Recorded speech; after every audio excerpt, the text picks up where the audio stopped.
Ahí está cargando. Bien, siguiendo la mecánica de capacitación, hoy vamos a ver el plan estratégico del entrenador de fútbol, su ejecución y su control. ¿Estamos? Bien. Nosotros sabemos que la planificación del entrenamiento es clave para el buen rendimiento tanto individual como colectivo de los jugadores de fútbol. En el caso de la planificación deportiva, ¿sí? Que consiste en tratar de llevar de forma periódica, de forma secuencial, todos los objetivos que nosotros nos vamos a plantear para el resto del año, ¿no? Para todo el año. Siempre tenemos que estar analizando los trabajos anteriores que se han hecho y los logros que se han conseguido, definir nuevos objetivos o los mismos objetivos que se plantearon el año anterior, ¿sí? Y para eso vamos a ver la cantidad de entrenamiento y tipo de trabajo, métodos, formas que se nos van a presentar, ¿no? O que lo cual nosotros queremos llevar adelante. ¿Cómo se hace una planificación? Es fundamental, muchachos, todo lo que es el diagnóstico previo, ¿sí? Muchas veces de sorpresa no aparece un club, nos llamaron de sorpresa y no tenemos conocimiento. Para eso siempre recomiendo que estén atentos a todos los equipos de fútbol que ustedes, de alguna forma, las categorías que quieran dirigir, y hagan seguimiento. Vayan, vean fútbol, veanlo por la tele, pregunten, escuchen radio, vean diario. Siempre tienen que tener el conocimiento a pleno, ¿no? Pero cuando uno va a planificar un club, tiene que hacer un estudio previo, ¿sí? Tiene que definir ciertos objetivos, que eso se hace generalmente con los dirigentes. Tiene que ver el calendario de la competencia, ¿sí? Si va a ser un solo torneo, si son dos torneos, si el torneo es largo pero se para en mitad de año, tienen que ver cuándo comienza, cuándo se reinicia a mitad de año, cuándo termina, si hay otros compromisos, si se juega aparte de ese torneo otro torneo menor. Bueno, después hay que utilizar, tener en cuenta la estructura, ¿sí? La elección de medio de trabajo, de con qué método voy a trabajar, ¿sí? Y después la distribución de las cargas de entrenamiento semanales, diarios, como ustedes quieran planificar, utilizando el método que más le interese. ¿Qué es planificar? Bueno, organizar y ordenar un proceso complejo. O sea, planificar no es pensar, soñar y ya está. Es ordenar y organizar un proceso, ¿sí? Paso a paso, que se usa mucho en el fútbol, pero tengo que ordenarlo. Esa planificación nos va a ver, se tiene que ver reflejada en un futuro, ¿sí? Para eso tengo que saber con qué material cuento, ¿sí? Jugadores, infraestructura, elementos deportivos, y hay una cuestión muy importante: controlar que todo vaya en orden y evaluar constantemente para proyectar. Hay veces que uno controla y evalúa y ve que la proyección es difícil de alcanzar o es muy fácil de alcanzar, lo cual puede proyectar un poco más o puede bajar un poco menos. Es muy importante esto, ser flexible en la planificación por un montón de cuestiones, lesiones de jugadores, falta de infraestructura, nos prometieron los elementos y no llegaron. Hay un montón de cuestiones que uno tiene que estar preparado para lo que se viene en el futuro, ¿no? Hay dos cuestiones fundamentales que son determinantes dentro de nuestra planificación. Una, el rendimiento, que ya dijimos que lo tenemos que evaluar y tenemos que saber qué pasó, qué sucedió antes con este plantel, ¿sí? Y el otro factor determinante es el factor económico. ¿Estamos? Saber con cuánto contamos para saber cuánto podemos gastar. No se puede gastar lo que no se tiene, ¿sí? Y, y para gastar también tenemos que gastar bien. Si tenemos, gastemos bien. ¿Estamos?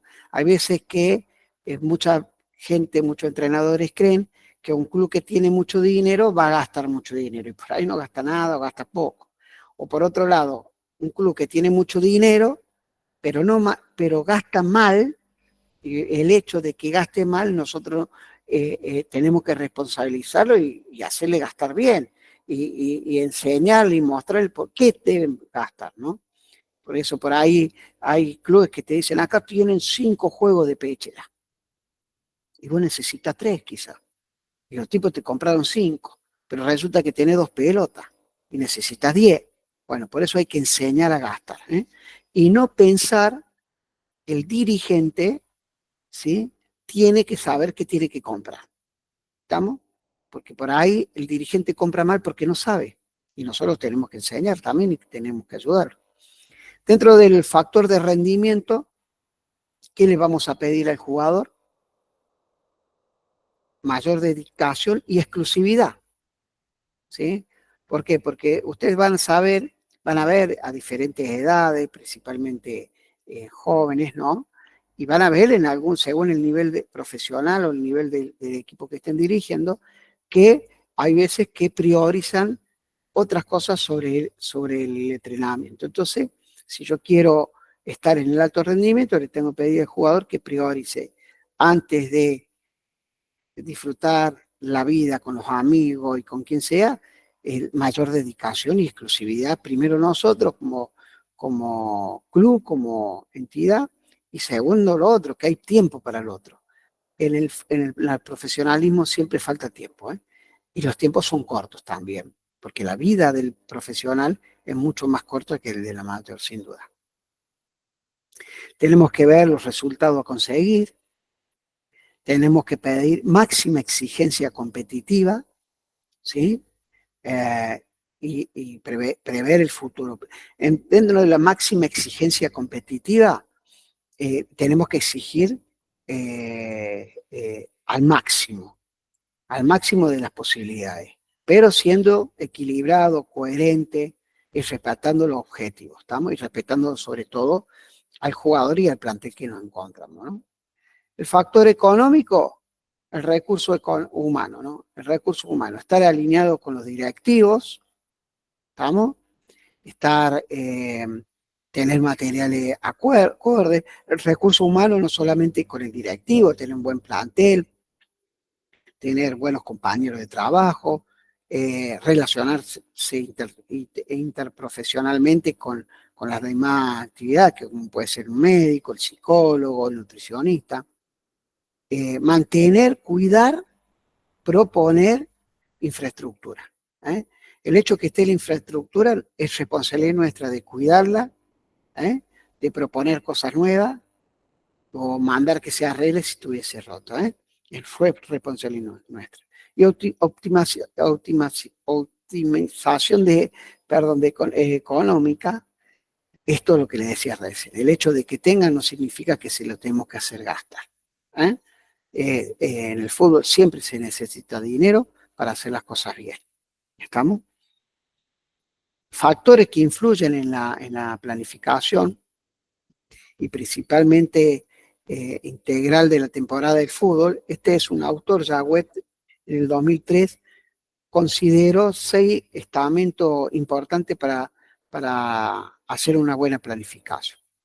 Como decíamos recién, el calendario de la competencia, el contexto del equipo, los principios del entrenamiento, los cuales nosotros vamos a desarrollar, cuánto va a ser el gasto energético de la competencia en relación también al entrenamiento, qué forma, qué patrón y qué sistema de juego vamos a utilizar, y sobre todo el objetivo del club. Siempre el objetivo del club.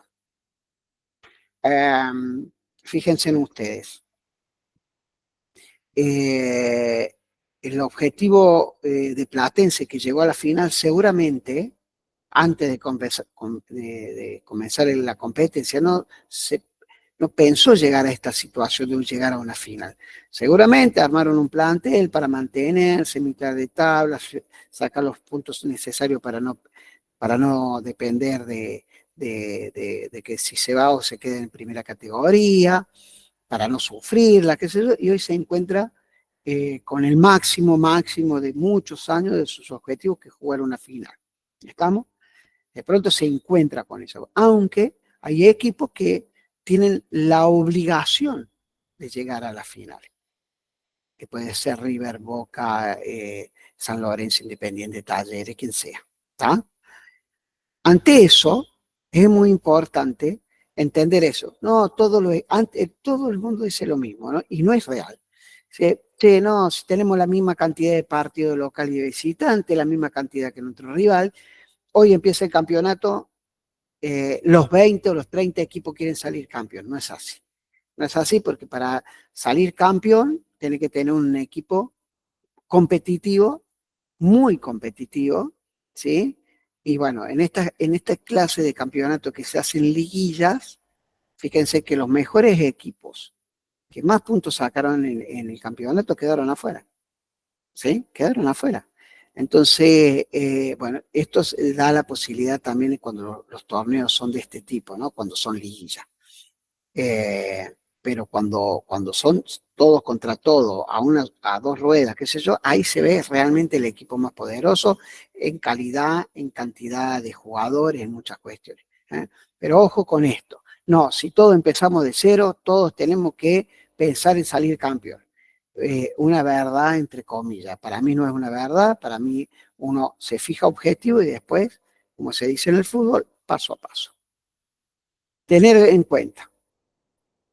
Generalmente en nuestro país las competencias duran entre 8 y 9 meses, se pueden estirar un poco más según el club en qué categoría está. Si está en una categoría superior y ha accedido a torneos internacionales, va a tener mayor cantidad de recorrido, va a tener mayor cantidad de partidos, ¿sí?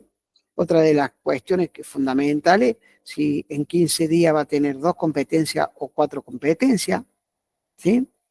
Eso es muy importante también para desarrollar las cargas y ver si va a rotar o no los equipos, ¿no? Hay que tener en cuenta que hay que desarrollar no solamente la técnica, la táctica y la estrategia, sino la cuestión física, la cuestión psicológica, ¿eh? Porque eso también es importante, la relación de grupo también es importante. Tener en cuenta también eh, cuántos, con cuántos jugadores vamos a contar en el plantel y cuántos jugadores en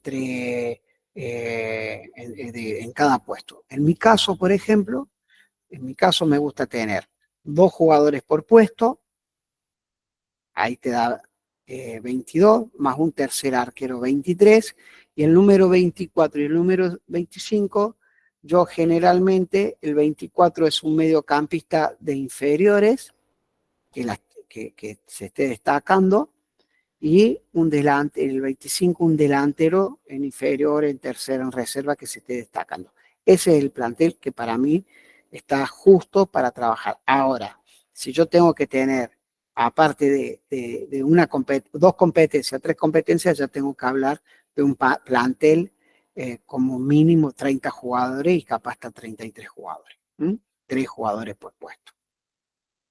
Otra de las cosas, tenemos que tener en cuenta el tema del descanso entre competencia y competencia, cómo lo vamos a manejar, si aparte del descanso le vamos a dar sala de recuperación con masaje, hielo o lo que sea, es importante. En la Liga Cordobesa de Fútbol muchas veces, en el caso mío, trato de que mis equipos los viernes hagan hieloterapia, todos los viernes. Se entrena 5 días a la semana, el sábado se juega, entonces trato de que los viernes haga un poco de hielo, pero no todos los equipos tienen esa posibilidad. Otros harán masaje, otros no harán nada, ¿no? Pero es fundamental que el jugador esté bien descansado y tenga todas las posibilidades, ya sea pileta pileta de relajamiento, masaje, hielo, lo que sea. ¿Sí? Y entender esto también en caso de que le toque jugadores que se yo, te toca dirigir una selección, ¿por qué no? Y tenés jugadores que juegan en el extranjero o juegan en Europa o en Sudamérica, se tiene que tener en cuenta los viajes, ¿no es cierto? Bien. Existe necesidad económica, ¿sí? Que exigen realizar competición en el periodo preparatorio. Nosotros yo, por ejemplo, a mí me gusta hacer por lo menos 5 partidos amistosos. Y en el transcurso, incluso en el periodo de transición, puedo llegar a hacer, si son 15 días, 2 partidos, ahí como para ver, para retocar algunas cuestiones. Para eso, a veces, necesitas viaje, concentración y cositas para poder hacer la actividad. Para eso necesitas, pero no solamente para eso, porque en la pretemporada, si querés viajar o hacer 3, 4 días fuera de la ciudad, en la sierra, donde sea, también necesita el poder económico, que dijimos que es uno de los factores más importantes.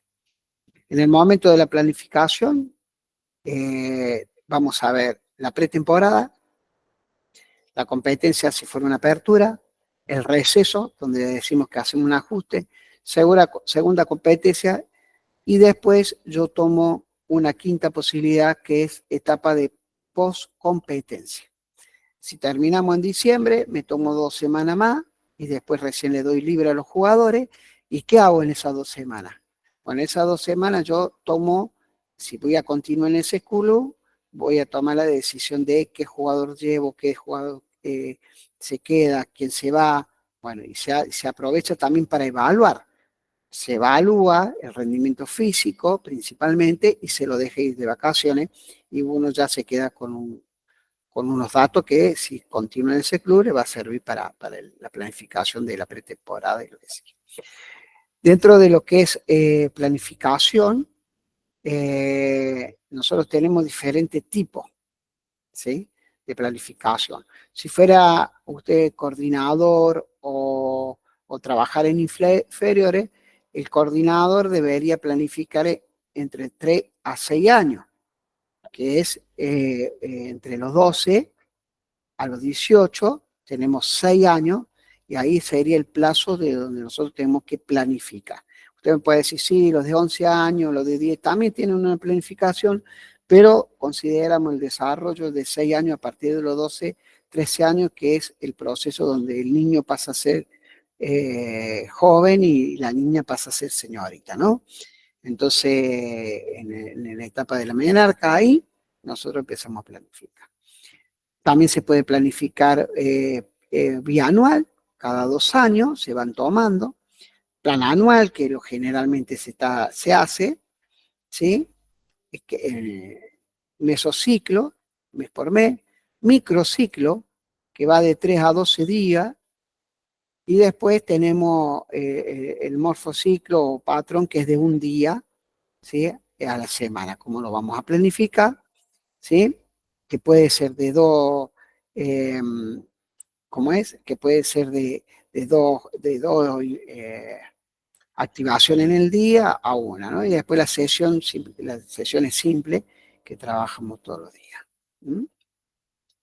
Etapa de la planificación táctica. Nosotros a lo largo de la temporada le damos una planificación táctica, ¿no? La pretemporada es donde nosotros empezamos a trabajar. Y esta etapa de planificación táctica a lo largo de la temporada, periodo de transición, anterior a la temporada, periodo preparatorio, periodo competitivo, periodo de transición, vuelvo al periodo de competencia y vuelvo después al periodo de transición.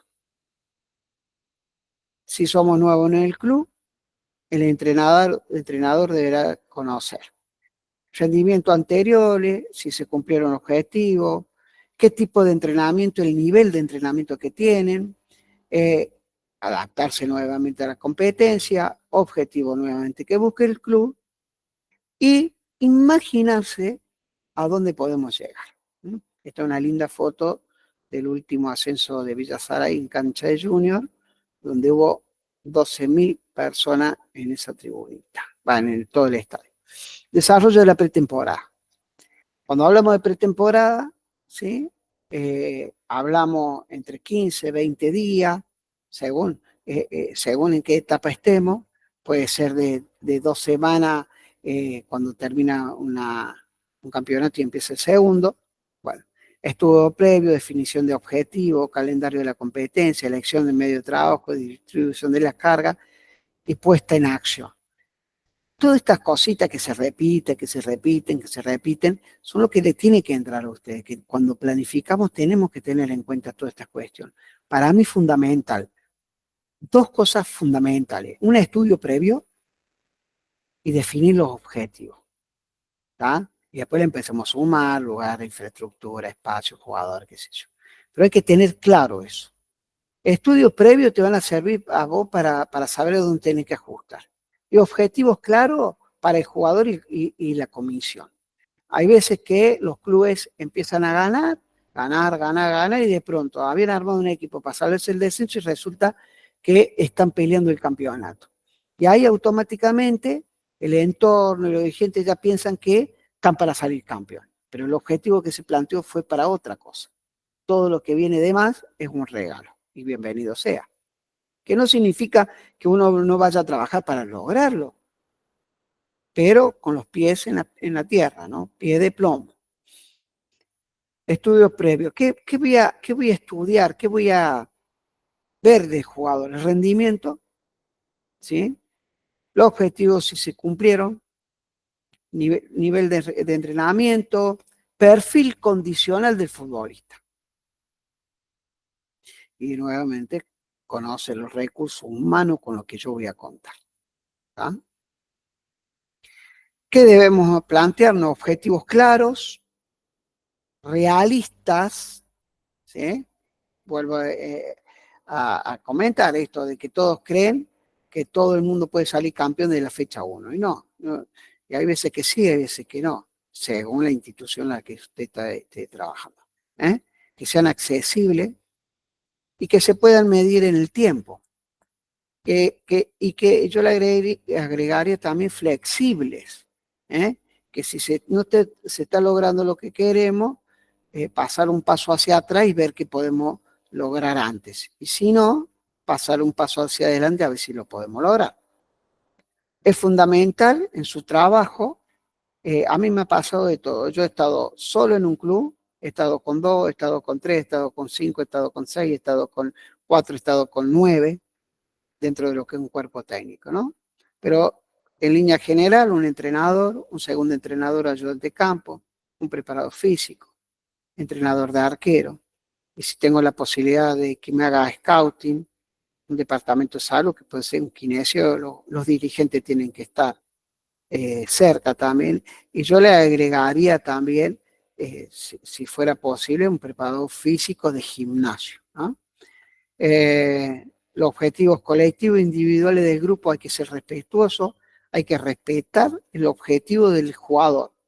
Hay jugadores como el arquero que termina siendo el mejor arquero del campeonato y el menos goleado. Entonces de pronto el partido lo ganas 5-4 y el arquero va a estar contento porque ganaron, pero le han hecho 4 goles y no va a estar muy contento por los goles que le hicieron, por la cantidad de goles.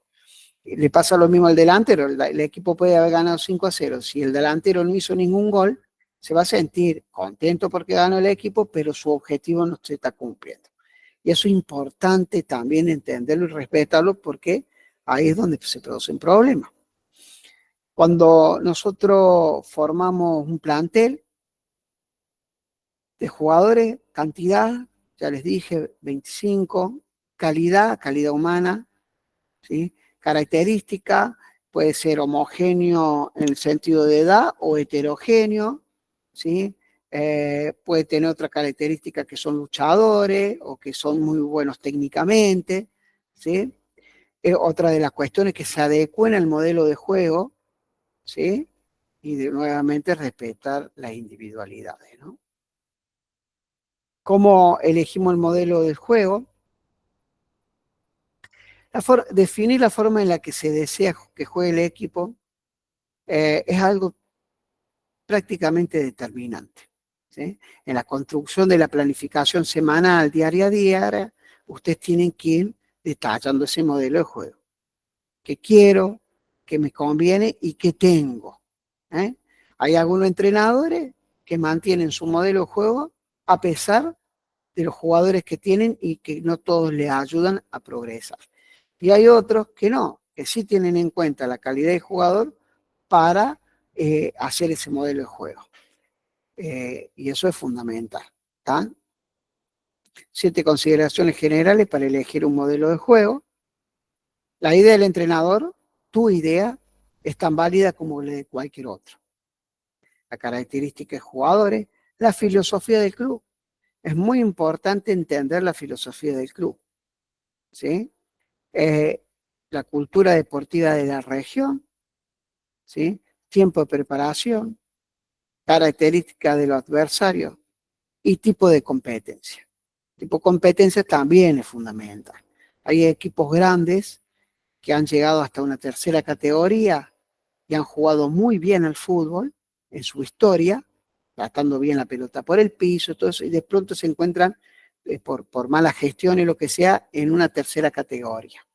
Los equipos que han llegado a una tercera categoría, que tienen mucha gente que los sigue, la gente que lo sigue durante muchos años sigue manteniendo esa identidad con el juego. Y de pronto, a tercera categoría ya no se juega tan lindo o tan espectacular, digamos, como en primera división, tan lindo principalmente. Se juega mucho más rústico, con mucho más traba, se choca más. Entonces, a partir de ahí, bueno, una cosa es lo que el club era y una cosa es la competencia. Bueno, y trata de fusionar y adaptarse es fundamental. ¿Sí? Bien, perfecto. Ahora nos vamos a...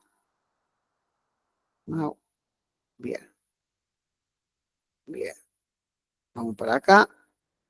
Bien, ahora en este momento los voy a escuchar a ustedes si tienen alguna pregunta o alguna duda. ¿Fui muy rápido? Diego, ¿fui muy rápido? No, profe, para mí no. Estuvo excelente explicado todo. Bien, por ahí reitero mucho el tema, Matías, ¿cómo estamos, Matías? Por ahí repito mucho el tema de los objetivos y la característica de los jugadores y, lo determinante que es el dirigente. Es determinante, muchachos. Y en el fútbol, A mí me eh, queda una duda. decime, decime, En el Matías. caso, en el caso del ejemplo que dio de Platense, por ejemplo, que ellos hacen una planificación, digamos, modesta, por así decirlo, para mantenerse en la categoría, quedarse regular. Y se encontraron con esto.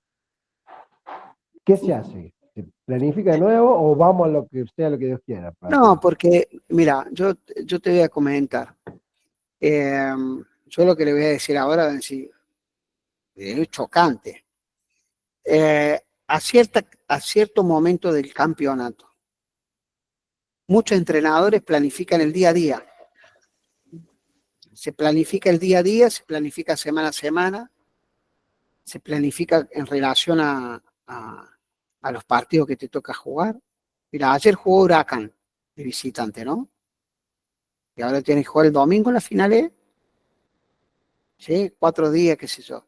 Pero bueno, están jugando 2 torneos al mismo tiempo y entonces esa planificación seguramente debe ser una planificación con muy buen tiempo de descanso, con recuperación física y psicológica y capaz que trabajen muy poco tiempo, ¿se entiende? Porque tienen que manejar el plantel, equilibrar los esfuerzos y tienen 2 objetivos para cumplir, ¿está? Entonces, a ver, emocionalmente, está yendo bien, están allá arriba los tipos, ¿está? ¿Qué pasa cuando juegas 2 campeonatos distintos? Estás muy arriba en los dos, pero hay una posibilidad que te caigas en uno. Y si te caes en el primero, ¿cómo llegas al segundo? Y ahí te aseguro que es un trabajo más emocional, más de lo psicológico. Y después llevan, supongamos, decir, sí, bueno, pero tengo un psicólogo. Perfecto, listo. Pero ¿cómo vos trabajas en el campo sabiendo que vienen con un golpe porque perdieron? ¿Está? Entonces, yo tuve hace un tiempo, 2017, coincidí, después les comento con quién, coincidí con un entrenador que estaba jugando Copas, había jugado Copa Sudamericana, que había perdido, no fue la final, creo que la semifinal. Muchacho joven, es jugador, y coincidimos, justo yo estaba dando Yo di una capacitación y después él venía y hacía y daba una capacitación cortita. Y, bueno. Entonces cuando termino de disertar yo, me invita a tomar un café, nos fuimos a tomar un café y lo empezamos a juntar y me pasó la planificación. Entonces él había jugado Copa Sudamericana, supongamos el miércoles de visitante y había ganado. Y después le tocaba miércoles siguiente de local y con el empate pasaba. ¿Ok? Me muestra la planificación de partido a partido y me dice, yo estuve en todos los detalles, en todos los errores lo traté de mejorar. Para mí fue un error. ¿Por qué? Porque en esa situación vos no tenés que cargar más para mejorar lo negativo, tenés que potenciar lo positivo. Entonces lo que hizo bien, hacerlo bien. Pero tampoco llegar, a ver, Matías, imagínate vos, Platense, del domingo pasado a este domingo, ¿cuánto cambió? ¿Cuánto podés cambiar el entrenamiento? ¿Cuánto es conveniente? Nada, muy poco. Porque si no, porque cuando uno trata de hacer algo distinto de lo que viene haciendo para estar mejor ante una situación que es compleja, capaz que perjudica más de lo que solución le da justamente al detalle, ¿se entiende? No, no, sí, capaz que esa es la respuesta que necesitaba. A Sí, lo sí, mejor, sí. es decir, ¿cómo voy planificando todo el año y de repente me encuentro con esto? No, directamente sigo con lo mismo y vamos Tranquilo. con lo mismo. No, capaz que bajé las cargas, por ejemplo. Sí, modificás por algo, pero seguís con lo mismo. Claro, Si totalmente, funciona, si funciona, no cambiarlo. A ver, totalmente. funciona. Pero vos sabés, Matías, que es el error más grande que tienen muchos entrenadores jóvenes. No, no, por eso le pregunta. A ver. Quieren ajustar más. Miren, por ejemplo, le voy a dar un ejemplo claro. En un clásico no hace falta motivar. El jugador 15 días antes, por más que haya un partido entre la semana, digamos, o entre el clásico, ya está jugando el clásico. 15 días antes ya está jugando el clásico el tipo. Entonces al partido siguiente capaz que se cuide, que no lo echen, porque quiere jugar el clásico. Vamos a la parte emocional. ¿Cuánto de motivacional tengo que trabajar? Es un clásico. Lo que no hay que hacer es recargar emocionalmente. Si va a jugar el clásico, tengo que estar tranquilo, va a jugar el clásico. Y se lo digo a todo nivel, ¿eh? Usted puede decir un clásico de la Liga Cordobesa de Fútbol, un clásico de primera división, el jugador quiere jugar el clásico. Entonces, esa parte emocional por ahí no es tan importante, no tan trabajarla para llevarla más arriba. Y la aseguro que es más difícil bajar que elevarlo. Lo eleva fácilmente. El tema es bajarlo un poco. Y el problema consiguiente también, cuando el equipo sabe que con el rival que va a jugar está solucionado y entra a la cancha hasta demotivado. Escuchaba a Piqué, esta mañana lo escuchaba a Piqué, que decía que tanto en la selección española y en Barcelona, como venían ganando tanto, ellos entraban a la cancha ya sabiendo que iban a ganar el partido. Y eso los llevaba a no darse cuenta el valor que tenía el triunfo. O sea, ellos sabían que entraban y ganaban. Se dieron cuenta cuando empezaron a perder. Esa palabra de él, ¿no? Nos dimos cuenta la importancia de ganar algo o el triunfo cuando empezamos a perder. Y es así funciona la cabeza del ser humano también. ¿Tá? Lo que sí creo que es muy importante entender que para los equipos más grandes, con más historias, tienen mucho menos tiempo y más, no, a ver, no es responsabilidad de todo y obligaciones de todo, pero tienen mucho más que perder que ganar cuando pierden, ¿se entiende? Pero es así. Y yo le voy a decir sincero, una cosa que como entrenador, eh, nosotros los entrenadores vivimos del resultado. Vivimos del resultado constantemente. Pero hay que, hay que llegar al punto de que el resultado es un accidente del juego o es un condicionante del juego. O sea que si te toca ganar, empatar o perder, el resultado no te tendría que preocupar tanto. El problema grave que tenemos los entrenadores es que nos preocupamos muchísimo el resultado. Y en el caso de que, por ejemplo, se gana, se evalúa mucho menos que cuando se pierde. Y creo que es un error. Tenemos que evaluar siempre, pero cuando se gana, evaluamos para mejorar. Bien, ¿alguna pregunta más, muchachos? ¿Alguien que quiera acotar algo? Denle, sin miedo, porque o saben mucho o no entienden nada, diría. Matías, ¿dónde estabas trabajando vos, me dijiste? No, yo, digamos, trabajando en un club no estoy. Ah, bien. Es fútbol amateur, digamos, por así decirlo. Ah, sí, me contaste. Pero en el Golden. En el gol, está bien. Sí, en el Está bien, Golden y en el Pro. A veces con unos amigos, pero más de eso no. está bien. Bueno, pero es importante, es importante. No, no, Miren, sí, yo. la En cabeza, realidad yo lo estoy haciendo al revés. Primero capacitarse y después entrar, por así decirlo. miren, a ver, yo les aseguro,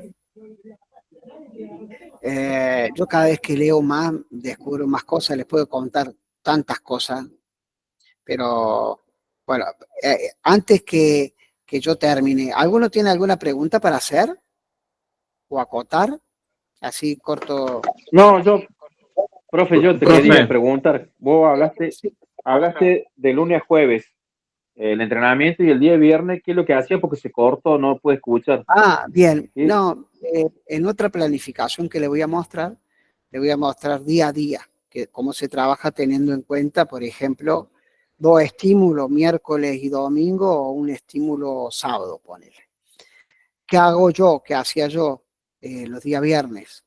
Yo los días viernes trabajaba en parte pelota parada, en parte algunos movimientos tácticos colectivos, un espacio recreativo donde hacíamos patatenis y terminábamos trabajando, terminábamos haciendo hielo, por ejemplo.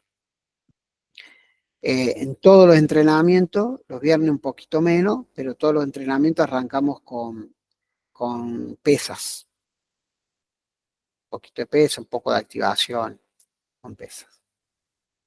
Sí. Pero bueno, pero los viernes siempre se hace algo, yo por lo menos creo que es muy importante. Y principalmente para no cortar la semana, cuando vos entrenaste el jueves y después volvés el sábado, corta mucho la semana. Y, y ese día viernes es un día que se disfruta más que el resto, porque es un momento, primero el entrenamiento táctico no es intenso, lo cual eh, podés trabajar con mucha más tranquilidad, el jugador también. La pelota parada lleva un poco de concentración, pero no lleva ninguna intensidad, no lleva una intensidad fuerte, digamos. Y después el hecho de la relación con el jugador, cuando el jugador se divierte haciendo un patateni, generalmente se hace la charla técnica ahí, o por lo menos yo sé, hace una charlita previa a irnos, y hay una relación muy amena, ¿no? Con el jugador, se la pasa un rato bien bueno, es eso nomás. Pero cada maestrito con su librito y yo en eso los respeto, ¿estamos? Cada uno, pero bueno, qué sé yo. ¿Quién más quería preguntar algo más? Delen que todo por el mismo precio. profe, No tenga- sí. ¿considera que a medida que va pasando el tiempo, por ahí los técnicos tienen menos tiempo con sus jugadores debido a que se incorpora el videoanálisis, que se incorpora mucho la parte física hoy en día, el tema de Mira, psicólogos. mira, a nivel profesional tenés todo el tiempo posible. El tipo vive de eso, lo cual vos podés estar más tiempo con ellos, tenés viajes, tenés concentraciones. La relación humana me parece que se da constantemente, obviamente, qué sé yo, cuando está en sala de recuperación, un masajista, capaz que no tengas para hablar con todos, pero podés estar hablando con uno. No, yo creo que la relación humana se presta quizás hasta mejor en el fútbol que no, porque lo tenés todo el tiempo. Pero, pero al contrario, mira, al contrario, si vos tenés la posibilidad con más gente, hasta descansás más y hasta el jugador lo valora hasta mejor, porque vos cuando vayas a hablar con el plantel o con el jugador, lo que va a buscar es hacer algo de calidad. Bueno, no hace falta cantidad. Y el jugador va a estar esperando la palabra del entrenador, lo cual eso también afianza. No, no, yo creo al contrario, porque a medida que va pasando el tiempo, vos fíjate, si el jugador está acostumbrado a hacer algún tipo de recuperación, hieloterapia, masaje, lo que sea, y vos no se lo da, ¿cómo el jugador, cómo se va a sentir en esos momentos si está acostumbrado a que lo mimen, porque el jugador hay que mimarlo, ¿eh? Muchos mimos, porque el jugador es como un niño, esto es un juego, ¿eh? No se olviden que es un juego y que todos quieren jugar y que todos no pueden jugar. Entonces, no, al contrario, te ayuda mucho el cuerpo técnico. Miren, le voy a contar una anécdota. Yo tenía un plan, el último ascenso que hice con Villa Sala y tenía 9 personas trabajando conmigo. En total éramos 9. Psicólogo, 2 preparadores físicos, 3 entrenadores de arquero, analista, utilero, era parte del cuerpo técnico, que no lo llevaba yo, pero era parte del cuerpo técnico. ¿Y qué hacía yo? A los 8 teníamos un plantel de 27 jugadores más o menos, ahí. ¿Qué hacía con los 8 compañeros? Le daba, supongamos, vamos a hacer algo redondo, pongamos que teníamos 24 jugadores, a cada uno le designaba 3 jugadores, 3, para hacer un seguimiento. Entonces, supongamos que a Diego le designo a Matías, a Martín y a Jere. Entonces, Diego, ¿qué va a hacer? Fuera de entrenamiento. Hola, Jere, ¿cómo anda? ¿Cómo está? Me gustó cómo entrenaste hoy, seguí metiéndole. O a Martín, che, Martín, ¿cómo está tu señora? Me comentaron que andaba con un problemita, ¿necesitas algo? Pa. A Matías, hola Matías, ¿cómo estás de ese golpe? ¿Estás bien? ¿Te estás recuperando? Así. Entonces, pero ellos no sabían que yo había designado esos jugadores a cada uno, ni tampoco que lo hacíamos. O sea que no sabía que era una estrategia que yo había diseñado para ello. Entonces, ¿qué pasa? De esa forma el jugador estaba atento, pero no era el técnico, era el cuerpo técnico. Entonces, pero ¿qué pasaba si a Diego de pronto lo llamaba el Brian? Lo llamaba y no estaba designado Diego, no importa, podía, porque Diego tenía una buena relación con Torres, entonces podía, Brian, háblalo a Diego, che, vos sabés que me pasó esto, bueno, qué sé yo. Y no es que se te sumaba uno, se te bajaba uno, se te sumaba uno, pero el otro compañero tuyo de cuerpo técnico seguía haciendo el trabajo con Torres. ¿Se entiende? Entonces, ¿qué buscaba? Yo qué buscaba, que estén contenidos, ¿sí? Que estén respaldados, que se sientan apoyados. ¿Está? Y de pronto también vos te vas enterando la situación. Asimismo, a pesar de que nosotros tuvimos 35 partidos invictos y ganamos 31, empatamos 4, el, el plantel era un plantel súper competitivo, individual y con el compañero, muy competitivo. y había conflictos y qué sé yo, y bueno, a pesar de eso nosotros tenemos que tratar de atender. Por eso, Martín, si vos tenés un plantel, un ayudante de campo y hay una sinergia y un entendimiento de que todos juntos podemos llevar esto adelante, es más fácil. Y les aseguro que no éramos todos amigos, obviamente. No éramos todos amigos, al contrario, había gente que yo recién las conocía, que la conocí dando clases y estaban en tercer año, lo invité a trabajar conmigo y a otros pedí currículum y así llegaron, pero amigo, había uno solo dentro de los 9 que éramos, pero amigo era uno solo. Hoy puedo decir que eh, amigos de seguir viéndonos, qué sé yo, somos 4, ponele, ¿tá? Y no es que terminamos mal, al contrario, todo muy bien, excelente, y nos seguimos cada tanto llamando y qué sé yo, pero es muy importante esa parte de la parte humana. Y yo creo, Martín, y a todos le digo, que cada vez es más difícil. Y gestionar equipo es un arte, es un arte. El tipo que gestiona bien los equipos, fíjense en el ruso, muchachos, fíjense en el ruso.